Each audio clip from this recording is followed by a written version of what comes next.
Welcome to class. And just one brief announcement. The stream program, we will resume using it after Labor Day. I've decided to go back and use YouTube to post the videos, but I'll start using stream after Labor Day. We've run into a little logistics problem of getting students added in promptly. So we'll use YouTube, and then the week after Labor Day, I'll start using stream. So we'll hopefully get all the bugs worked out by then. Let's begin by mentioning prayer requests. So anyone have a prayer request for today? Yeah. My wife. Her name? Okay.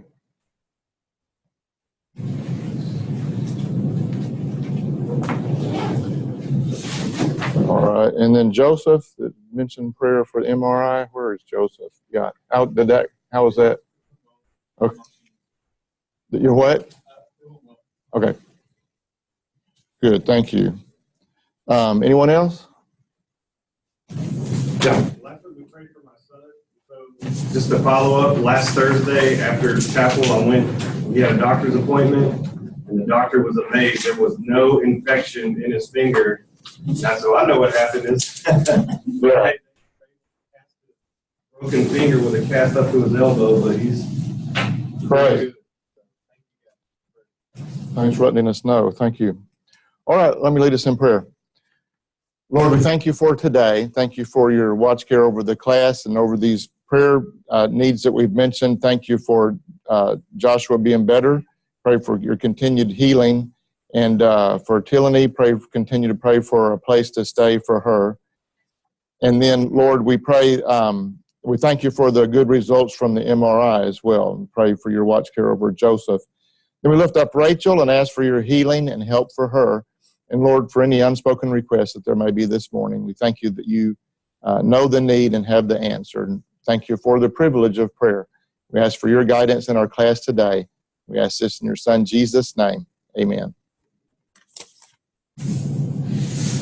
All right, so today, and just to mention again, I have a handout on either side, and you can download it. It's in the same place as your notes, just a one-sheet deal on the synoptic problem that inadvertently got left out of the notes. So today we're going to look at some background information, and then after this kind of brief background information for today, then we'll jump into the text and be in the text from now on. So do be sure to bring some fashion of a harmony with you so you can follow along. Otherwise, if you just bring your Bible, you'll be going back and forth between the various Gospels as we go through the material. Okay, so some of this you should know if you grew up going to church like I did, but we always have some that are new believers and may not know. So the Bible is really not a book. It's really 66 books that are in one volume, all right? The miracle is that these 66 books written over a period of 1,600 years by over 40 writers is totally internally consistent. And so that is a miracle. That's impossible apart from God doing that. 39 books in the Old, 27 in the New. And I believe that that's exactly what God said. So in other words, the Jews determined the writings that are in the Old Testament, and we believe that they're correct. And then Christians determine the number that's in the New Testament, which is 27, not supposed to be 26, not supposed to be 28. Despite what you hear a lot of people say today, I believe that we did make the right decision as far as deciding which book should be in both the Old Testament canon and the New Testament canon. Over 40 writers, and we don't know the exact number because there are anonymous books both in the Old and New Testament. Now, we do have tradition about who wrote the anonymous books, but we don't know for sure. Now, for instance, in the New Testament, we have pretty strong tradition for all the writings that are of the 9 that are anonymous, except for Hebrews, and there's a big debate about that.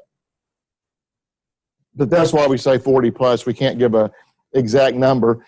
And then the 1,600 years, I believe the tradition that Moses wrote the Pentateuch, I believe the Exodus was 1446. Taking the dating from the Old Testament, archaeology comes up with a different date. but I'm going to go with what I believe the Old Testament indicates. And writing all of the first 5 books, except I don't believe he wrote about his death at the end of Deuteronomy. Now, some people think he prophesied that, and I go, well, it's possible. God can prophesy. Obviously, he does. But I think someone just penned those last few sentences at the end. But then the last Old Testament book, Malachi, if you're an Italian, or Malachi, as we say, and then Revelation. So we know the last book chronologically, Revelation. The first book chronologically in the New Testament is probably James. The first book chronologically in the Old Testament is probably Job, since it was written likely in the patriarchal times. But we don't know when Job was written, but we know when Moses lived. And so for that set date, 1446, around then, and then to AD 95, that's where we come up with the 1600 years. Right, then written by Jews, except for Luke, though there are some here at seminary that think that Luke was a Jew. I respectfully disagree, and most scholarship through the years has said that Luke was a Gentile, and I don't see any reason to differ from that.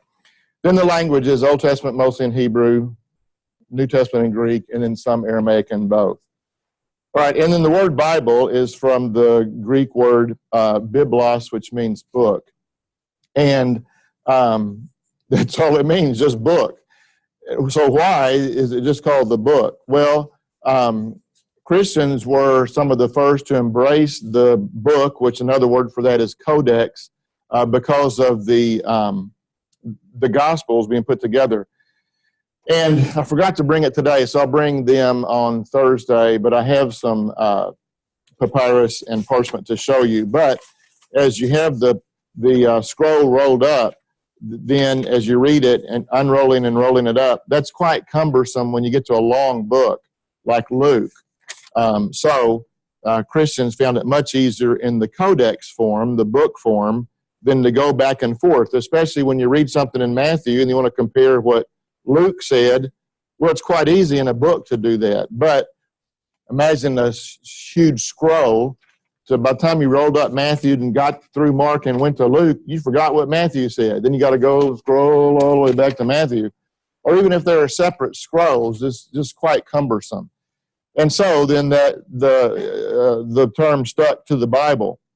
The Jews were slower to accept the Bible, accept the book form, because they just, tradition, and they like scrolls. And so there are a few hundred more, seriously, there are a few hundred more years till they accepted the codex form. Right, New Testament, Old Testament, really a better way to translate diatheke is covenant. So it's the New Covenant and the Old Covenant. And a covenant, of course, the Old Covenant, God worked through covenants going all the way back to the first covenant in the Garden of Eden. But the main covenant in the Old Testament was what? The main covenant. Yeah, Mount Sinai. All right. So in the New Testament, of course, covenant Jesus made, the new covenant written on our hearts. And so the Old Testament or Old Covenant, that's referring to the Sinaitic covenant, Mount Sinai. New Testament, new covenant, what Jesus did for us. And a covenant is, a contract is limited liability. So a contract, if the other party doesn't do his or her part, you don't have to do your part. You're absolved of responsibility. In a covenant, you need to do your part regardless. And so that's why covenant is much stronger. For a wedding, it's much better to consider the marriage a covenant than a contract. Because a contract, you don't do your part, I won't do mine. No, that's not good. So a wedding should be unlimited responsibility. And the wedding or the marriage is a beautiful picture of salvation, which is, again, the new covenant. All right, so New Testament written on both papyrus and parchment. The papyrus comes from the papyrus plant in Egypt. It's kind of an equivalent of paper. And it was not cheap, but it was less expensive than parchment, which is from an animal, all right, cow, deer, goat, oxen.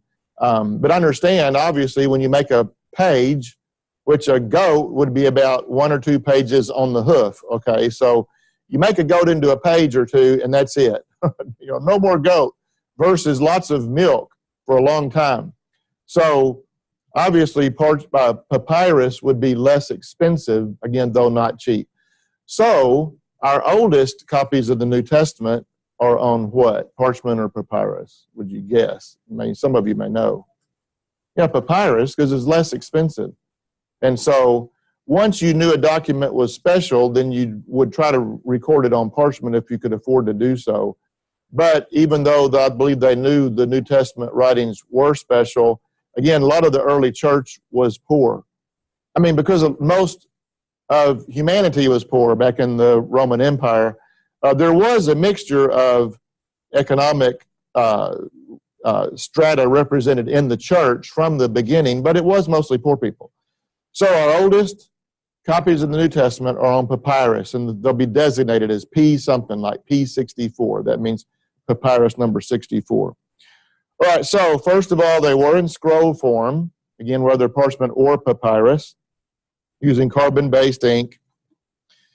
And then here we are at the Cairo Institute of Papyrology. Here's papyrus plants. They actually forgot how to make papyrus paper till in recent times.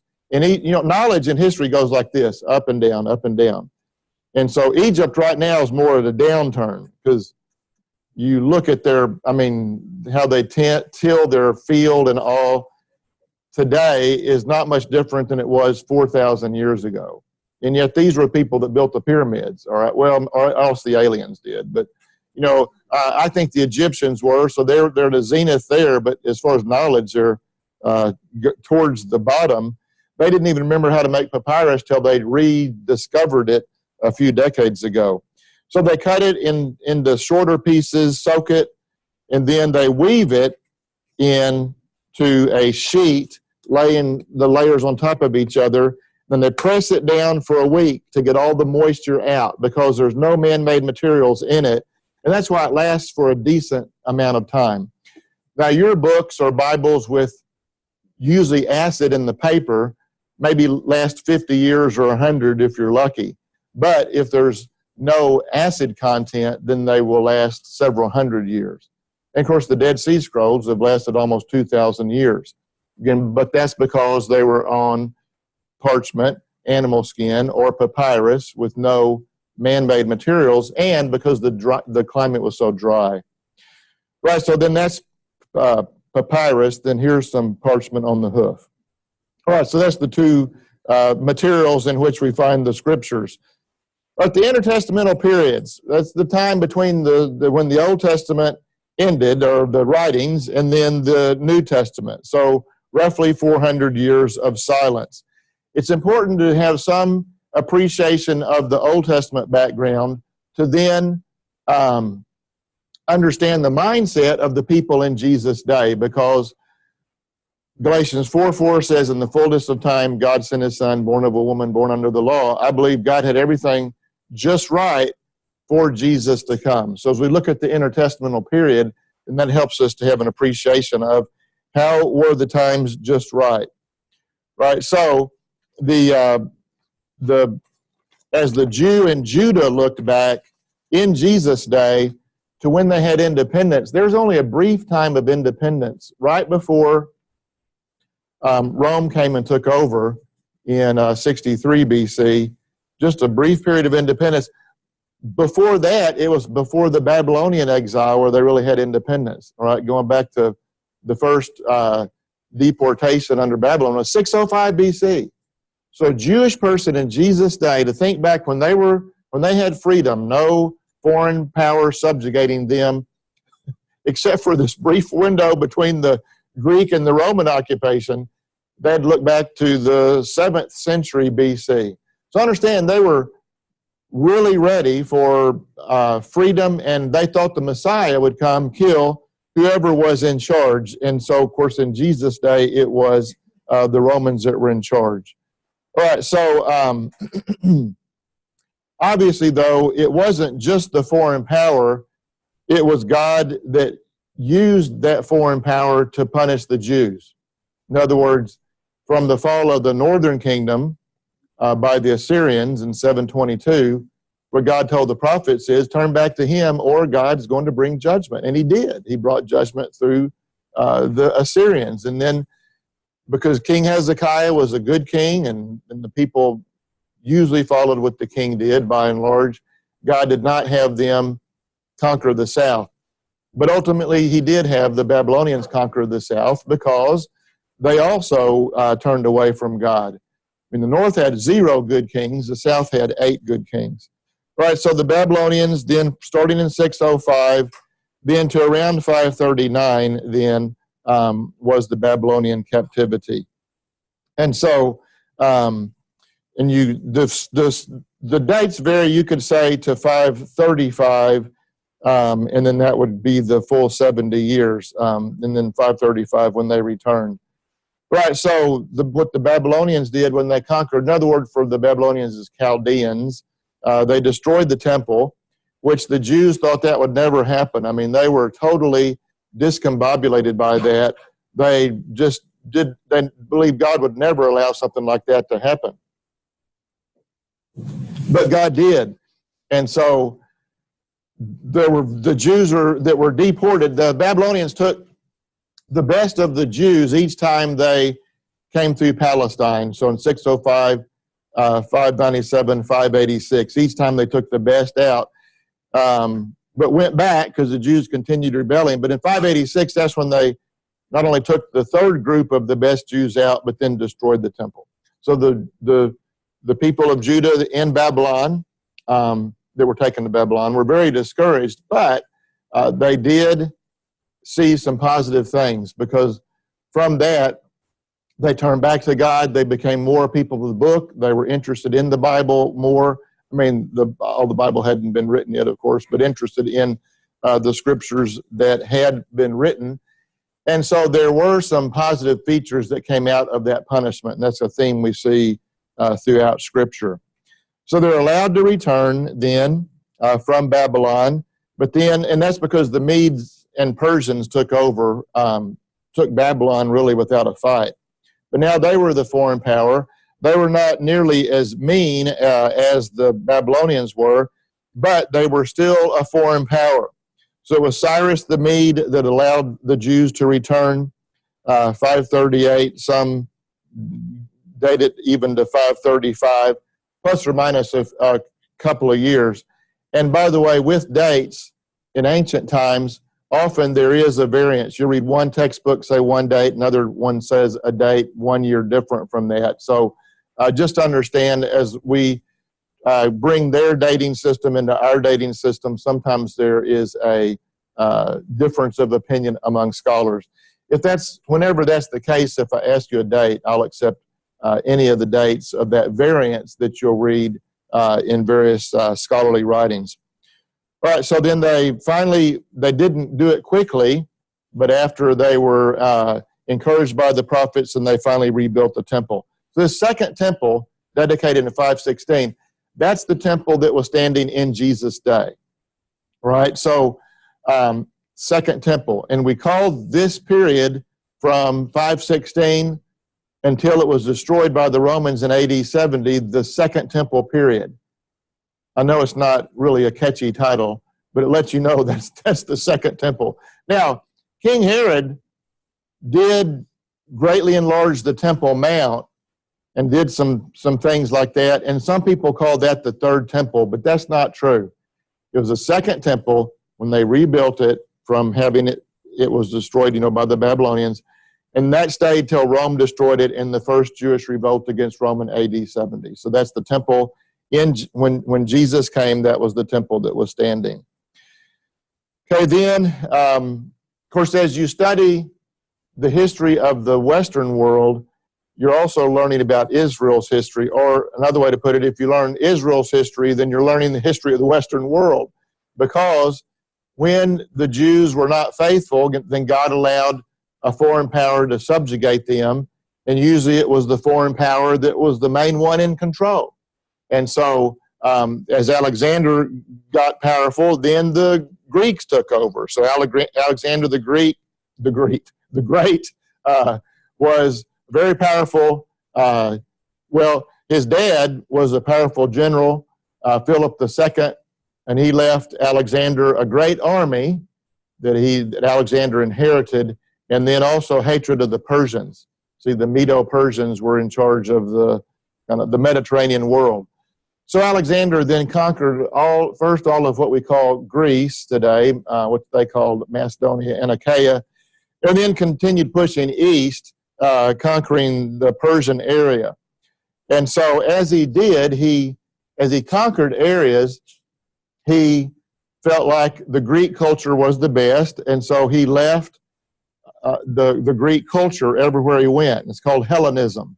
Okay, so he'd conquer a city, he'd leave behind soldiers and encourage them to intermarry, and then for the that didn't know Greek to teach the people Greek and to teach them the Greek ways because they thought they were the best, and so they conquered the Mediterranean, and that was wonderful for getting ready for the gospel because when Jesus came on the scene, Greek was the language across the Mediterranean. Now, Rome was in charge, and as you go toward the west, they did speak Latin more, but everybody spoke Greek. So it makes sense then that the New Testament would be written in Greek, because for the first time since Babylon, really, we have one language that goes across a really large area, right? So, which is Greece, and then that's thanks to Alexander the Great, who died at the age of 33, which I used to think was pretty old. Now I think he was kind of a young guy when he died. But anyway, you'll see statues of Alexander all over Greece today because that was their glory day, all right? And every culture is like that. That's an ancient culture. They'll look back to their time when they were the great power. So in Iraq today, they look back to the days of Babylon, all right? And they think back of, Nebuchadnezzar, who was the ruler when they destroyed the temple. In fact, Saddam Hussein thought he was a reincarnation of Nebuchadnezzar. Or in Iran, they look back to the Persian times, so the Medo-Persian Empire. Well, the country of Iran, they're the inheritors of that culture. And then the Greeks, all right? So there's these groups that look back to the glory times when they were in charge of the Mediterranean area. So here's a silver tetradrachm, Alexander the Great. This is one of the oldest coins that there is. And then he's depicted as Hercules, what we say, but the Greeks would say Heracles. And then here is a major battle. Alexander the Great is the guy on the left, facing to the right. But here they're defeating the army of the Persians. And this is a huge mosaic. Actually, it was in Pompeii, but if you ever go to Pompeii, which is really great experience of seeing what life was like in AD 70, but they don't have very many statues or mosaics. They've all been taken to Naples. And so the mosaic was here, but then it was taken to Naples. But it helps you to understand warfare, their way of life, and things like that when you see these scenes like that depicted. Okay, after Alexander died, there was no one that was powerful enough to step in and take over. So what they did, they didn't really divide the kingdom up, but these various generals tried to take over as much as they could. So they called these guys the Diadochoi, and each one carved out an area that he could control, each of these generals that hoped they could take over all of the Mediterranean, but they couldn't. There's two that have significance for New Testament studies because under these two generals then was the control of Palestine. Which, by the way, why, when you study the history of Israel, why do you learn the history of the Western world or vice versa? What's so important about Israel? Because it's tiny. I mean, look at this map. Israel is just one little tiny sliver. So, get my cursor. There. Whoops, wait, there. It's hard for me to maneuver my cursor. Okay, so right down here, just that little bitty tiny sliver is Israel, right? So what's so important about Israel? I mean, other than humanly speaking, not biblically speaking, all right? Because biblically speaking, I mean, that's where God gave the land to the Jews, But humanly speaking, what's so important about it? It's Egypt, right? Doesn't it connect from Egypt all the way over? Yeah. It's a land bridge that connects two continents, all right? So Africa to Asia. So it's huge. And so if you're going to be in charge of the Mediterranean, you have to be able to get from one place to the next. So here's this narrow connector, because on the east side of Israel's desert. So you have to go through Israel if you're going to go from Egypt or anywhere in Africa up to Asia. And so you have to control that. If you don't control that, that's a huge problem. And so that's why, humanly speaking, those that had the power would then try to control Israel. But there's more perspective than just humanly speaking. God's in control. And so God was able to use the Jews, far outnumbered, to be able to defeat foreign powers, such as to defeat the Egyptians. Or even King David, far outnumbered by Saul's army, at least 6-1, David and his mighty men, but God gave them the victory. So God's able to do that, but the problem was, as they turned away from God, which unfortunately was quite often, then God would bring the foreign power in, or I'd say allow the foreign power to come in and conquer them. So these generals tried to conquer as much as they could, and obviously the ones near Israel, or usually we call ancient Israel Palestine, wanted to control that because of the value of that land bridge. So the first ones were the Ptolemies, and so they ruled from Alexandria. And so the only ones you really need to be concerned about or to know much about would be obviously Ptolemy the first was the first general, and so his descendants were called the Ptolemies or the Ptolemaic rulers. Then the other one you need to know about is Philadelphus. Okay, so Ptolemy Philadelphus. Under his rule, the Library at Alexandria tried to get a copy of every major book in the world. And so that included the Bible. And so that's important because then they translated all of these books into the Greek language so that they could read these great writings from all over. And so they translated the Bible into Greek, called the Greek Septuagint, and then the blank to fill in, LXX, that's Roman numerals for what? 70, yeah. Only time we use Roman numerals now is for the Greek Septuagint and Super Bowls. When I was your age, all the commentaries had the chapter numbers in Roman numerals. And so you'd be looking stuff up, you go, wait, X before L, but after, you have to be remembering what. So I'm glad they changed that because we just don't use that much anymore. But what the 70 is for is the legend says 70 scholars went and translated a text of the Old Testament, came back in the middle, and then the legend says they all checked their translations and miraculously they said the same thing. Now, if you've ever been in Greek and Hebrew or Hebrew class today, you know that doesn't happen.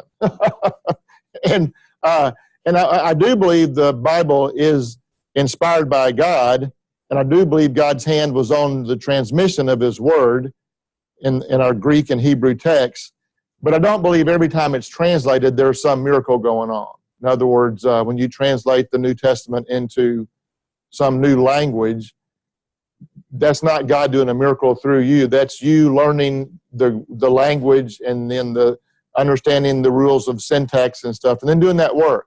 So I really doubt that happened. Besides, now they say there probably was more than 70. There may have been 72 or 73. But I still keep it at 70. And you need to know that because whenever you see, because people don't usually write out Greek Septuagint in scholarly writings, they'll just say, in the LXX it says this. So who cares really? This is a translation. Well, here's why we should care. Because the Hebrew text, as the Greek text, has a lot of hapax legomena. And hapax legomena are words used only one time in the whole body of writing.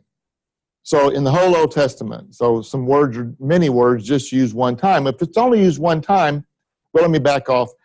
How do you know the meaning of a word? It's one word answer.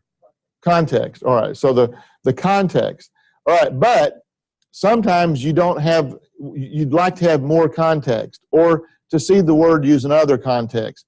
If you only have one context, sometimes there's still a question about what the word means. So now we have this snapshot of time, 250 BC, though it took longer than that, but around that time, we see what the Jews believed the Hebrew word meant by what Greek word they choose to translate it with. See how important that is. For those words that we're not sure, well, let's see what Greek word they chose to translate that Hebrew word, and it really helps. And some parts of the Septuagint are better translations than others, but it really is a help to see how did they render that Hebrew word.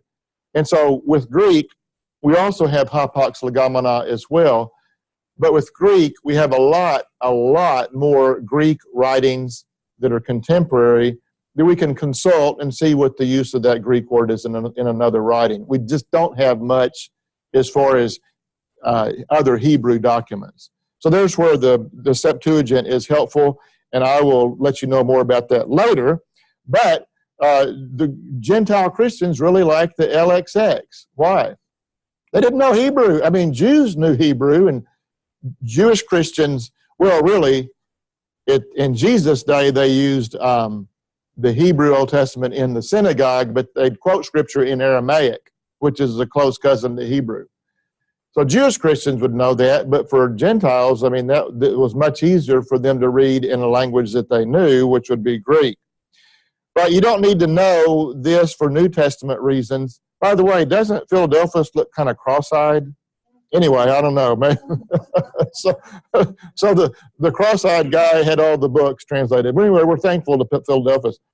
Another one that you are familiar with, the very last Ptolemaic ruler who was beloved by the people was Cleopatra. And this was the one you know about is Cleopatra the Seventh. All right, so there were other Cleopatras. The Egyptians loved her. So, as the Ptolemies were in charge of Egypt, because that's where they were stationed, where they were, then they happened to also be at the Pharaoh, right? So, Cleopatra was the Pharaoh, and she was the last Ptolemaic ruler. Now, we're jumping ahead in history here, but I want you to just know about her. And what do you think about her typically? Beautiful woman, right? Elizabeth Taylor played her a long time ago in the movies, which, by the way, she's before my day, too, just so you know. But anyway, here is a coin with Cleopatra's picture. So I don't know about you, but they may have defined beauty differently back then. She looks kind of scary to me. But the coins were a major PR piece, and so when a ruler struck their coins with their image, that was to get their image all over the empire. So she had some say-so in that image. Well, the Seleucids then were able to take over control of Palestine in 198. They'd already fought over Palestine with the Ptolemies unsuccessfully, but they were finally successful 198. So from 198 on, then the Seleucids were in charge. All right. So, and they were stationed up north. And the one you need to know about is Antiochus IV Epiphanes. Antiochus was, he added Epiphanes, which means God manifest. Now, the main problem he had was Rome was a growing power. And he tried anything he could do to consolidate his part of the empire to withstand the Roman onslaught. So he looked at Judaism as something that would be competing with their loyalty to him. So he outlawed these Jewish practices. And so, of course, anytime that happens, the Jews are going to revolt. So Maccabeus, the Maccabean revolt is named after Judas, but the dad is Mattathias. He's a village priest in Modane. And so we read about this in the Apocrypha in First Maccabees, which the Apocrypha are these writings that were written in the intertestamental times. We don't really, they're definitely not inspired, and we don't use them for history except just occasionally. All right, so I think they do have a few historical details that are right, but they have a lot of inaccuracies and discrepancies. But it records this, and where the soldier in charge told Mattathias that he needs to make a pagan sacrifice because they outlawed Jewish sacrifices. And Mattathias said, I won't. And then he stepped back and the soldier asked somebody else to. The person stepped forward to do that. Mattathias killed him and then killed the soldier. And then he and his sons run off and start this guerrilla warfare, which they were quite successful because the Greeks were not expecting any Jews, priests, to put up a fight. And so they won a number of battles. After Mattathias died, then Judas Maccabeus was a nickname meaning the hammer, all right? So the Maccabeus nickname was given to him, and then all of his family. He was their best warrior as far as leading them into battle.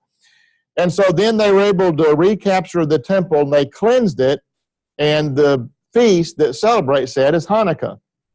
All right, so this is an intertestamental feast. The other feasts that the Jews observe, like Passover or Purim, right, those are in the Old Testament. God said, now do this to commemorate this event. Right, but Hanukkah, they came up with in the intertestamental times to commemorate them being able to recapture the temple, and they purified it because it was occupied by these pagan Gentiles. And then the oil that was enough to light the menorah for one day lasted supposedly for 8 days. And I say supposedly because actually that miracle is not even recorded in First Maccabees. But to commemorate that, there's 8 days of Hanukkah. And then the candelabra has 8 branches. There's what they call the servant in the middle, and then there's the 4 on either side, right? The temple had, can I do that? 7, or 6 if you don't count the servant. That's a temple menorah. But to celebrate Hanukkah, that's the difference. You'll see there's 8 on either side of the middle candlestick. And you'll see all different variations of how they show the candles. But they don't have political freedom yet. But they do have the temple. They tried to capture the soldiers' outpost there called the Acra, but they were unsuccessful. Right after Judas was killed in battle, then his brother Jonathan took over, and he was more of a politician than he was a fighter. And then when he died, Simon took over. And under Simon, they won now political independence. In other words, now they no longer have a foreign power to subjugate them. So from 142 to 67, that's the brief window of independence that the Jews had.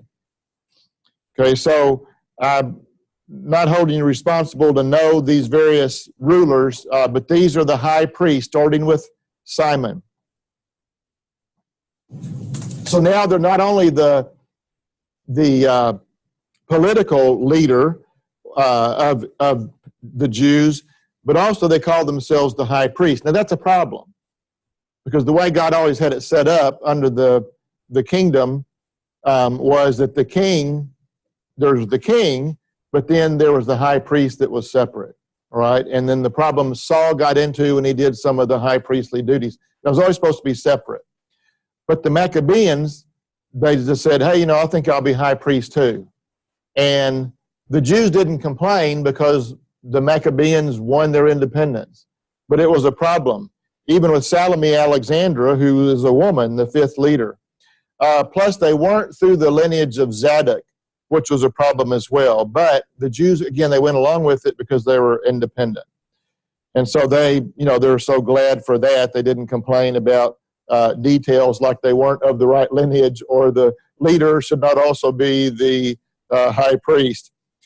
Well, then Salome's 2 sons fought over who would be the next leader.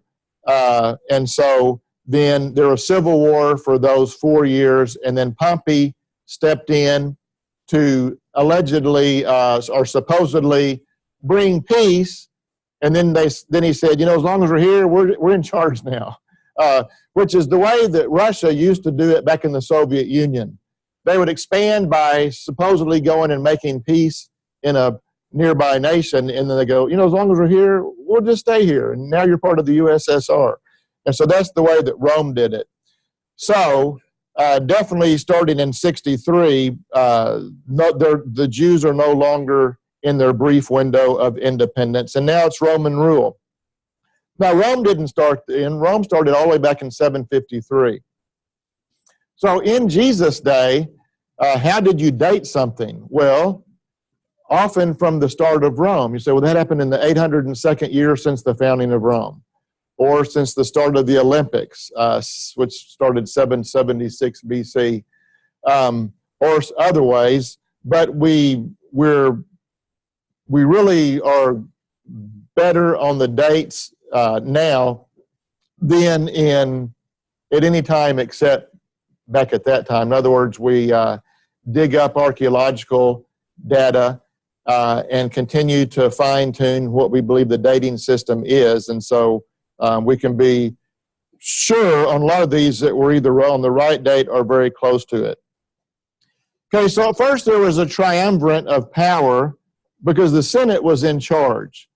And then so when Julius Caesar started trying to become emperor, then he was assassinated in 44. By the way, I've made these statues G-rated for your edification. The Romans, they had statues without clothes on. And they didn't think it was wrong because men were uncircumcised. So I think they thought if you were circumcised it was wrong, but they were uncircumcised, so that's the way they were. So anyway, I've cleaned that up. Now, Augustus, who was a nephew of Julius Caesar, interestingly, as he avenged the assassination of Julius Caesar, the people and the Senate were so grateful, they made him Caesar. So Julius Caesar, who wanted to be Caesar, was assassinated because of that. Augustus, he was named Octavian at first. That was his name. Octavian, who wasn't really seeking it, then it fell into his lap. So there's one of these ironies of history. They were so grateful, then they changed his name to Augustus. So Octavian was his name, but then Augustus, and obviously you can see we got the month name August from Augustus, who was the first true ruler of Rome. Now, you could say Julius Caesar was semi, but Augustus was the first official ruler of Rome. Okay, 27 BC to AD 14, which shows you the birth of Jesus happened during that time. Or if you were like me, memorizing Luke 2 in the days of Caesar Augustus, you know that as well. All right, so Augustus did many helpful things in the empire that affected the time being just right. Okay, so back to Galatians 4:4. How was it just right? Well, the Jews had a heightened expectation of the Messiah. As I've already mentioned, they had to look back to the 7th century BC before they could really see a decent time of independence. And then due to Alexander the Great spreading Hellenism, then we have a really empire-wide language, the Greek language. And so with the New Testament in Greek, then wherever you went across the Mediterranean, people could understand the scriptures. And then of course, the Old Testament in Greek with the LXX. Then there's a great Roman road system. How good was it? So good. I'm glad you asked. It's so good. They still use parts of it today, like that road. That road is just outside of Rome. I've driven on Roman roads built 2,000 years ago. I've gone over Roman bridges built 2,000 years ago. I've seen bridges here that fell apart after 50 years. So, it's just amazing. Now, I'm not saying they were perfect and they had a lot of problems, but one thing they're known for is their great road system. And to show how powerful they were, once they conquered an area, they'd build a road straight to that area. I don't care if they had to go through a mountain or whatever, they'd go straight. Now, see, it'd be easier to have a road follow the easiest place to build it. It's harder to do it straight. And so that's what Rome was saying. Hey, we're so powerful, we can build a straight road. And then that saying, all roads lead to Rome. Well, that's what they really did. and even the sea routes. And so, they go a sea route. And once they get on land, again, straight road going to that point. So what? Well, when you see Paul after the third missionary journey, then God takes him to Rome. Here he is at the end of Acts, at the very hub of the empire, where all roads lead out to really everywhere in the Mediterranean. And it's a beautiful picture. Paul shares unhindered there in Rome, and then those that become believers can then go out and share the gospel. So, again, these are things done under Augustus. Then the Pax Romana, which just means Roman peace, almost 200 years of peace, where then it was easier to go share the gospel because of there was not a lack of warfare, but there was less warfare. It's mostly on the frontiers. And then also fewer robbers and fewer pirates. I mean, there still were some, but with the Roman army, then it was safer to travel. And so then as you have Christians going in all directions and sharing Jesus with people, then a better road system to take them there, safer then to be able to travel. And then when they went there, there was a language in which people could understand when they shared the gospel. So you see how then I believe this helps us understand at the fullness of time, it was just right for Jesus to come, these conditions for him to do his work, and then for missionaries to go out and share. All right, questions? I've really flown through the intertestamental time, but I want to get us into the text as quickly as possible. Mark, if you'll stop and then start.